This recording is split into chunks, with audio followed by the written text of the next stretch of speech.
গণমাধ্যমের স্বাধীনতা বিরোধী কালাকানুন বাতিল সহ ৩ দফা দাবি জানিয়েছেন সাংবাদিক নেতারা। দুপুরে জাতীয় প্রেস ক্লাবের সামনে এক সমাবেশে তারা সাগর রুনি সহ সব সাংবাদিক হত্যার বিচার দাবি ও সব বন্ধ গণমাধ্যম খুলে দেওয়ার আহ্বান জানান।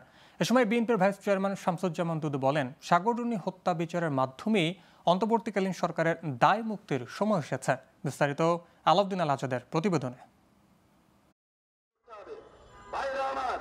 বৃহস্পতিবার জাতীয় প্রেস ক্লাবের সামনে গণমাধ্যমের স্বাধীনতা বিরোধী সব কালাকানুন বাতিল সহ ৩ দফা দাবিতে সমাবেশের আয়োজন করে বাংলাদেশ ফেডারেল সাংবাদিক ইউনিয়ন BFUJ ও ঢাকা সাংবাদিক ইউনিয়ন DOJ। সমাবেশে সাংবাদিক নেতারা অন্তর্বর্তী সরকারের কাছে তাদের ৩ দফা দাবি জানান। পাশাপাশি অবাধ, সুষ্ঠু, গ্রহণযোগ্য নির্বাচনের মাধ্যমে রাজনৈতিক দলের হাতে ক্ষমতা হস্তান্তরের আহ্বানও জানান। এই সরকারকে বলতে চাই, অবিলম্বে সাগর রুনি হত্যার বিচার করতে হবে, সকল সাংবাদিক হত্যার বিচার করতে হবে, সাংবাদিকের জন্য সুরক্ষা আইন করতে হবে, সাংবাদিক নির্যাতন বন্ধ করতে হবে, গণমাধ্যমের পূর্ণ স্বাধীনতা দিতে হবে। ফ্যাসিবাদী সরকারের পতনের মধ্য দিয়ে একটি গণতান্ত্রিক সরকার প্রতিষ্ঠা।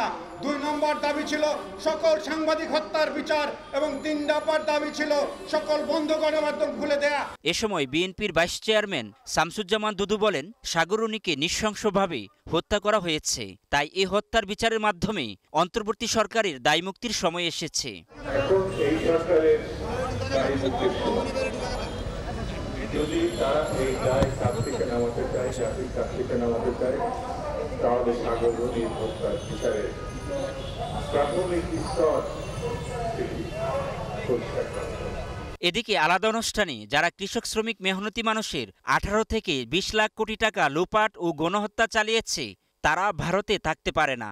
তাই সময় থাকতে শেখ হাসিনাকে ফেরত পাঠানোর দাবিও জানান এই বিএনপি নেতা। শত শত নেতৃবৃন্দ, কর্মীকে, ছাত্রকে হত্যা করেছে।